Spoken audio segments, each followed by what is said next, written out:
जय हिंद दोस्तों, मैं हूं डॉक्टर अनंत राठी, मनोचिकित्सक और नशा मुक्ति विशेषज्ञ, खुशी न्यूरो साइकेट्री सेंटर बीकानेर से। दोस्तों, आज हम बात कर रहे हैं बाइपोलर डिसऑर्डर के बारे में।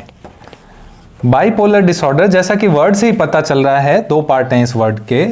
बाई मतलब दो, टू, और पोलर मतलब पोल्स, यानी ऐसी बीमारी जिसमें दो पोल्स हैं, दो एक्सट्रीमिटीज हैं। जैसे अर्थ के अंदर नॉर्थ पोल साउथ पोल है, एक दूसरे से एकदम दूर और एक दूसरे के एकदम अपोजिट। वैसे ही इस बीमारी में दो पार्ट होंगे, दो तरह के लक्षण होंगे, लेकिन वो दोनों एक दूसरे के अपोजिट होंगे। तो एक पार्ट क्या होगा? एक पार्ट होगा मेनिया या हाइपोमेनिया। मेनिया के बारे में हमने बात की थी पिछले वीडियो के अंदर।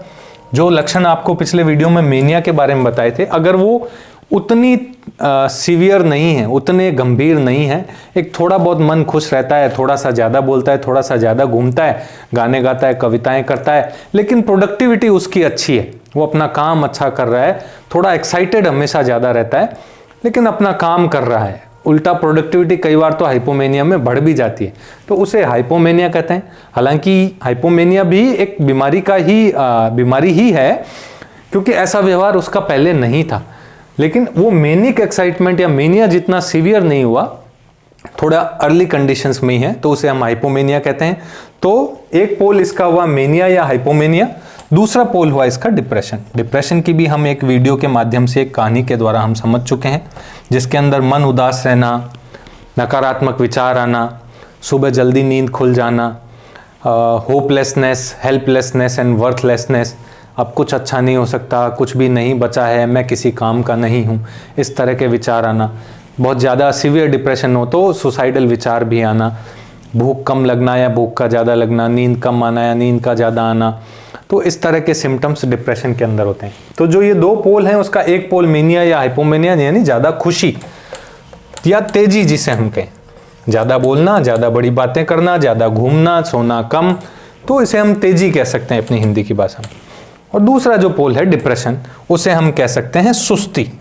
तो इस तरह की बीमारी जिसके अंदर एक ही व्यक्ति को कभी तो तेजी आती है, यानी वो नॉर्मल से ऊपर चला जाता है उसका व्यवहार, कभी वो नॉर्मल भी हो जाता है, तो कभी उसके सुस्ती आ जाती है, वो नॉर्मल से उसका व्यवहार नीचे हो जाता है, वो कम बोलता है, कम लोगों से मिलता है, गुमसुम रहता है, अकेला रहना पसंद करता है। तो ये जो है तेजी का पार्ट, ये नॉर्मल सी पीरियड और ये डिप्रेशन का पार्ट, जब ये चीजें किसी एक ही व्यक्ति के अंदर हो रही हो, तब इस रोग को बाइपोलर डिसऑर्डर कहते हैं। तो इसका नाम बाइपोलर रखने की कहाँ जरूरत आई दोस्तों? क्योंकि एक यूनिपोलर डिसऑर्डर भी होता है। बहुत से मरीज ऐसे भी होते हैं जिन्हें यूनिपोलर डिप्रेशन होता है। यूनिपोलर डिप्रेशन, उसमें क्या होता है कि बार बार उस व्यक्ति को डिप्रेशन ही होता है, जिसे रिकरेंट डिप्रेसिव डिसऑर्डर भी कहते हैं। ये या तो नॉर्मल होते हैं या फिर डिप्रेशन में नीचे चल जाते हैं, फिर नॉर्मल, काफ़ी ज़्यादा डिप्रेशन, फिर नॉर्मल, फिर डिप्रेशन। कभी भी इनमें तेजी वाली अवस्था नहीं आती, मेनिया या हाइपोमेनिया नहीं आती। तो इसे यूनिपोलर डिप्रेशन कहते हैं। बाइपोलर डिसऑर्डर के 3 टाइप होते हैं। बाइपोलर टाइप 1, जिसमें जो है मेनिया या हाइपोमेनिया विद डिप्रेशन, व्यक्ति में मेनिया या हाइपोमेनिया आता है और डिप्रेशन आता है। मतलब गर्मी के अंदर, सपोज अप्रैल मई के अंदर पेशेंट जो है एक्साइटेड हो गया, ज़्यादा घूम रहा है, ज़्यादा फिर रहा है, ज़्यादा बातें कर रहा है, 2-3 महीने दवाई ली, अब वो ओके हो गया, दिसंबर तक आते आते वापस वो डिप्रेशन में चला गया। अब वो कम बोल रहा है, कम फिर रहा है, कम बात कर रहा है।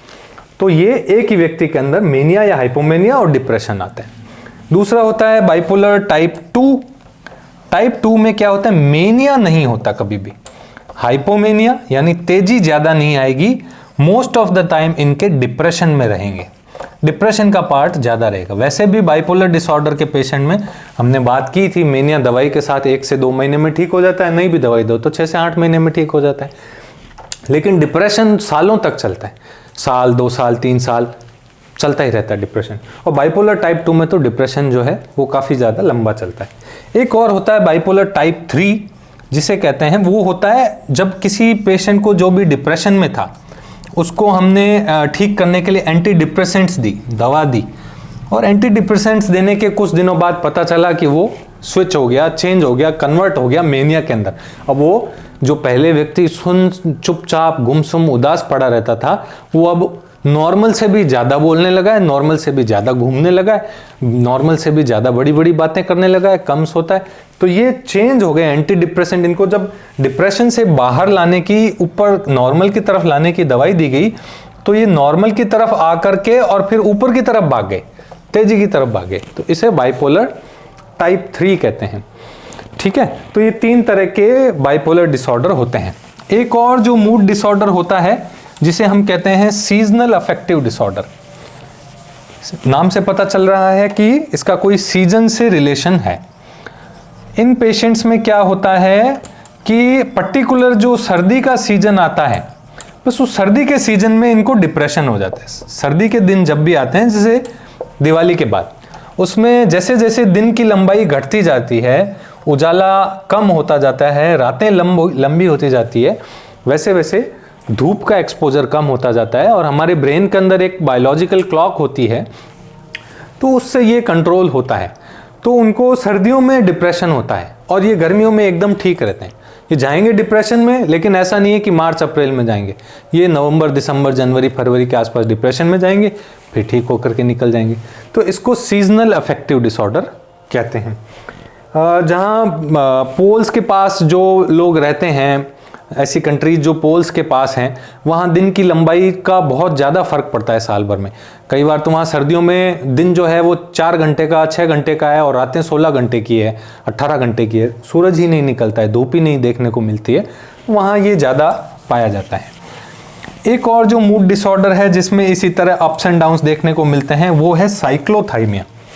ये लार्जली अनडायग्नोज्ड रहने वाले लोग हैं, साइक्लोथाइमिया। इसमें क्या होता है, साइक्लो से मतलब घूमना फिरना, साइकिल की तरह पहिया जैसे कभी ऊपर कभी नीचे, पहिए का कोई पार्ट ऊपर फिर वो नीचे। ये लोग नॉर्मल से कभी थोड़ा ज़्यादा, फिर नॉर्मल से कभी थोड़ा कम। ठीक है, इनका साइकिल चलता है, लेकिन ये ध्यान ये रहे कि इतना भी तेज नहीं होते कि मेनिया में हो जाए, इतना भी तेज नहीं होते कि डिप्रेशन में हो जाए। ना डिप्रेशन के डायग्नोस्टिक क्राइटेरिया को फुलफिल करते हैं, ना मेनिया या हाइपोमेनिया के डायग्नोस्टिक, लेकिन इनकी पर्सनैलिटी में चेंजेस रहता है। इनके घर वालों से पूछेंगे तो कहेंगे साहब है तो 1 महीनों तो कभी आनो इसो निकले के बहुत बढ़िया खुश रहे, आवे जी कहने बहुत अच्छा हूँ, बात करे बहुत पॉजिटिव रहे, लेकिन महीने 2 महीने बाद पता नहीं आने कहीं हो जाए, कहे तो एकदम ही सुस्त हो जाए, इस तरह कोई व्यवहार बिल्कुल ही अपोजिट हो जाए, फिर थोड़ा दिन बाद वापस भी यही हो जाए, थोड़ा सा ज़्यादा बोलने लग जाए, थोड़ा एक्टिव एनर्जेटिक ज़्यादा हो जाए, लेकिन फिर थोड़ा 15-20 दिन महीने भर बाद वापस से डाउन हो जाए। तो ये साइकिल जो है वो इनका चलता रहता है, इसको बोलते हैं साइक्लोथाइमिया। इसको डायग्नोस करने के लिए 2 साल के पीरियड की रिक्वायरमेंट होती है कि 2 साल से ऐसा चल रहा है। प्लस लोग बाग ये भी मानने लग जाते हैं कि ये इसका व्यवहार है, इसका पर्सनैलिटी ऐसी है कि कभी तो बहुत अच्छे से बोलेंगे और कभी ये आए वैसे बात ही नहीं करेंगे, तो ये इनकी पर्सनैलिटी है। तो ये अंडर डायग्नोज रहता है साइक्लोथाइमिया। तो इस तरह हमने bipolar disorder, seasonal affective disorder और साइक्लोथाइमिया, जो ये 3 इंपॉर्टेंट मूड डिसऑर्डर्स हैं, इसके बारे में समझा। आपके आसपास भी अगर कोई इस तरह का व्यक्ति आपको नज़र में आए जो कभी बहुत ज़्यादा तेज़ी में जाता है, ज़्यादा बोलता है, बड़ी बड़ी बातें करता है, और पता चला 4-5 महीने बाद वही व्यक्ति घर में गुमसुम रहने लग गया, किसी से बोलता ही नहीं, उदास रहता है, या कोई व्यक्ति ऐसा है जो हर सर्दी जो है वो डिप्रेशन वाली बातें इस तरह करता है, तो आपको अगर कोई भी ऐसा व्यक्ति ध्यान में आए तो अपना ये कर्तव्य है कि हम उसे बताएं कि ये एक तरह का मूड डिसऑर्डर है और इसका उपचार जो है मनोचिकित्सक के द्वारा किया जा सकता है। इस तरह हम उसकी जो है वो ज़िंदगी अच्छी बनाने में हम उसकी मदद कर सकते हैं। आशा करता हूँ आपको मेरा वीडियो पसंद आया होगा। वीडियो को ज़रूर शेयर और लाइक कीजिएगा। धन्यवाद।